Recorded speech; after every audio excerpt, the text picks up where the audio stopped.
터키에 지난 토요일 새벽에 쿠데타가 일어났습니다. 몇 시간 만에 진압이 되었는데요. 6시간 만에 진압이 됐는데, 당시 터키 남부 휴양지에 가 있던 에르도안 대통령은 이 SNS를 통해서 시민들이 저항하라 이렇게 이야기를 했습니다.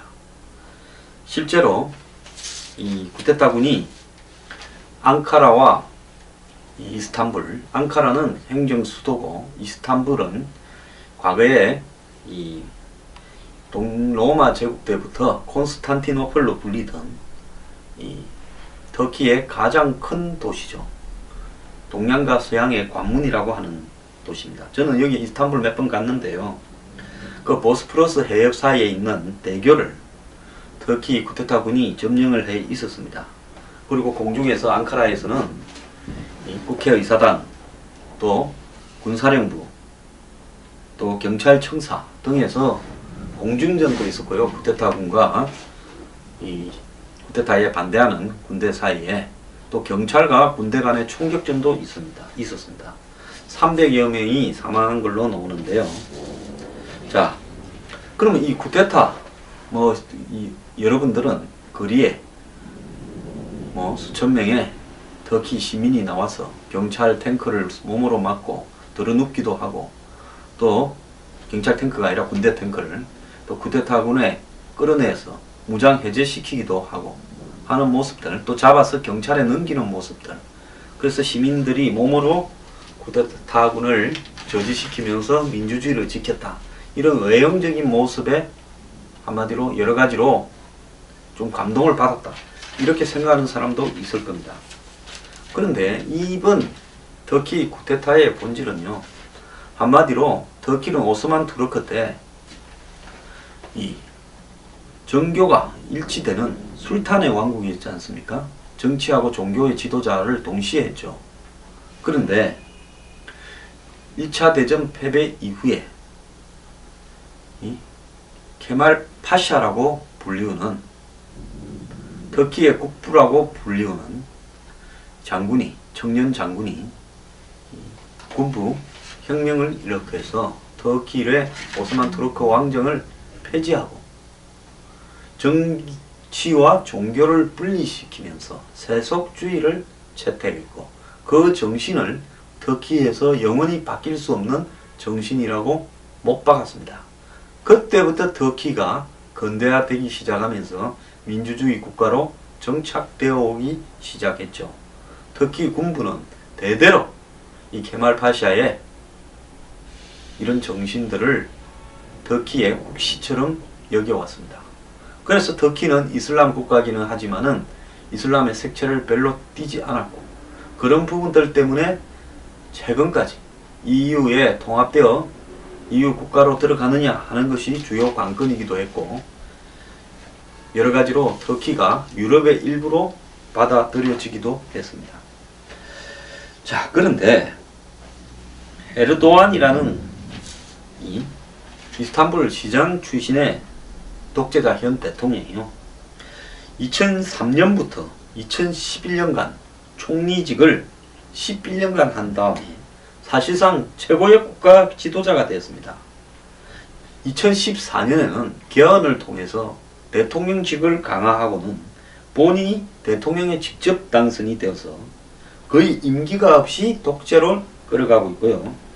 각종 부정부패 스캔들이 터져 나오니까 최고 언론사를 문을 닫아버리기도 했고, 그러니까 사들여가지고, 또 더 나아가서 판사나 검사를 탄압하기도 했습니다.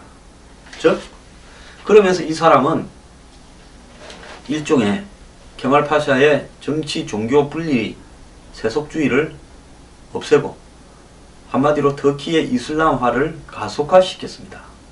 그러면서 IS와의 전쟁에서도 소극적인 채 발을 빼고요. 심지어 뒤로 좀 밀어주고 있는 거 아니냐, 이런 부분을 의심받기도 했고, 미국이 이 전쟁에 좀 참여해서 도와달라 했는데 이 사람은 냉정하게 거부도 했습니다.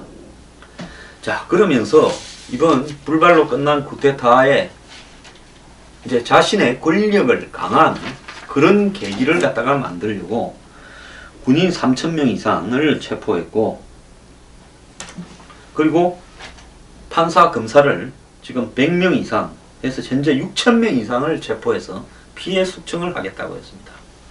그러면서 더 나아가서 사형제를 부활하고 바이러스들을 뿌리를 뽑겠다고 이야기를 하고 있습니다.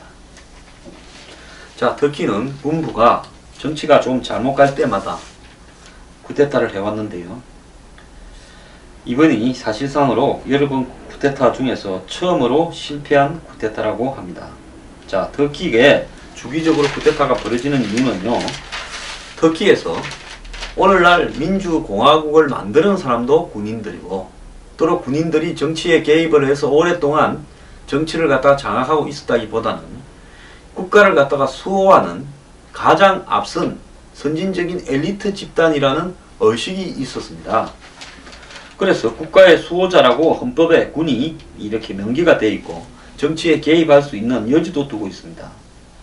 자, 이런 상황에서 이 세속주의를 계승하는, 즉 정교 분리를 계승하는 터키 군부는 이슬람이 자꾸 오스만 투르크와 같은 이 과거 획기적인 정치와 종교에 분리가 되지 않는 통합적인 정치 세력들이 득세를 하려고 할 때마다 터키 내부에서 그거를 막는 쿠데타를 해왔던 겁니다. 자, 그래서 이 터키의 쿠데타들은 전부 다 정치와 종교를 일치시키려고 하는 과격 이슬람 정치 세력으로부터 터키를 지켜내기 위해서, 근대적인 민주주의 국가로 지켜내기 위해서 한마디로 쿠데타를 해왔는데요. 이 97년의 4차 쿠데타에는 군부가 세속주의를 위협한다라는 명분으로 이 총리를 갖다가 끌어내기도 했습니다. 자, 이런 상황에서 최근에 터키에 한 6차례의 쿠데타가 났고요. 더 나아가서 이 터키 내부의 경제 성장도 에르도안이 대통령까지 될 수 있었던 것은 경제가 굉장히 성장했다, 이걸 구실로 삼았는데, 최근에 이런 부분에 있어서 정체가 좀 되기도 시작했습니다. 국민들 중에 세속주의 원칙을 갖다가 지지하는 수많은 국민들이 있습니다. 어제 이스탄불이나 앙카라 길거리에 나온 국민들은요, 정치와 종교의 일치를 주장하는 에르도안의 친위대 같은 사람입니다. 이 사람 13년이 넘도록 집권하다 보니까 국민들 내부에도 이 정치와 종교를 일치시키면서 과격 이슬람화 시키는 부분에 대해서 당연히 이슬람의 특성상으로 지지자들이 많지 않겠습니까?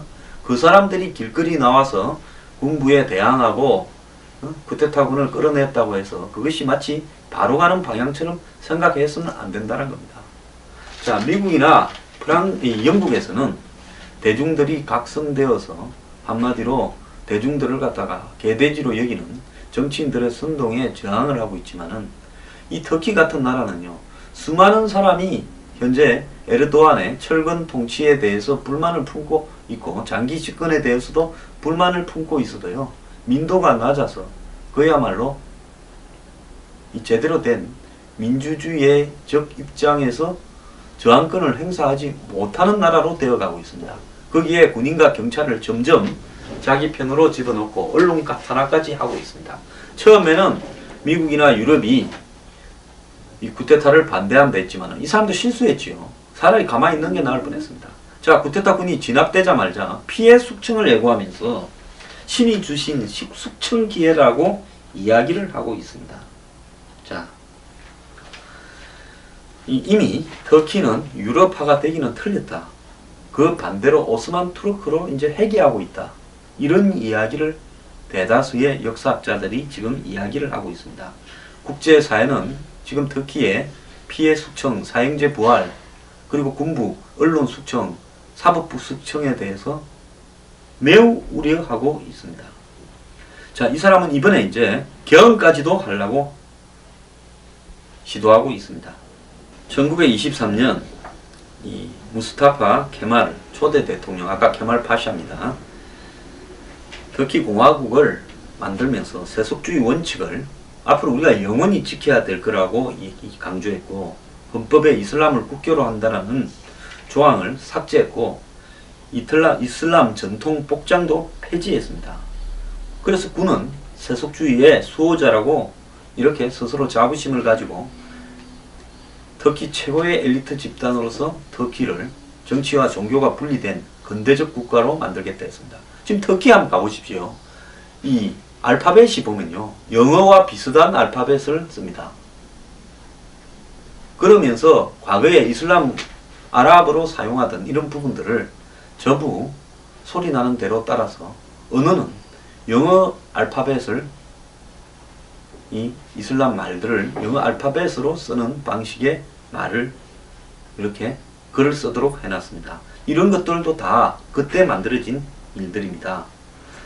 자, 그런데 철저한 이슬람주의자인 에르도안이 총리를 갖다가 4번밖에 연임할 수 없도록 헌법에 되어 있으니까 2014년에 대통령 직선제 개헌을 끌어내서 터키 역사상 처음으로 실시된 직선제 대선에서 5년 임기의 대통령으로 또 당선됐습니다. 그전에는 터키는 이 총선을 통해서 다수당을 뽑고 그 다수당에서 대표가 총리가 되어서 나라를 끌어가고 대통령은 간선으로 이렇게 뽑아서 상징적인 위치에 있었는데요. 이 사람이 총리를 다 해먹고 나니까 또 집권을 이제 더 할 수 없지 않습니까? 이 법에 의해서. 그러니까 또 집권을 하기 위해서 대통령 직선제로 바꾸어가지고 직선제 대통령이 되었습니다. 한국처럼 5년 임기예요. 그리고 국민이 직접 뽑도록 만들었습니다. 자, 그는 여기에서 이제 그치지 않고 어원내각제인 터키에서 어원내각제를 완전히 없애버리고 총리는 진짜 자기가 지명하는 총리로 만들어 버리려고 개헌을 또 추진하고 있습니다. 자, 이제 군부의 쿠데타가 처음으로 실패하면서요, 이제 터키의 정치에 대한 군부의 영향력은 끝이 난 것 같습니다.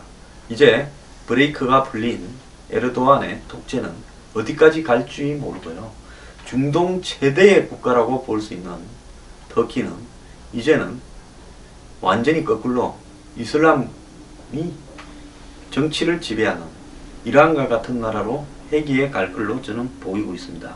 터키 국민들에게는요, 이번에 군부 쿠데타가 진압된 부분이 이게 행운이 아니라 장기적으로는 매우 불운한 일이 될 거라고 저는 봅니다. 심지어 언론조차도 영국의 파이낸셜 타임즈도 터키 정부가 쿠데타군에 대해서 승리를 선언했지만 터키 민주주의 승리는 아닐 수 있다고 말했습니다.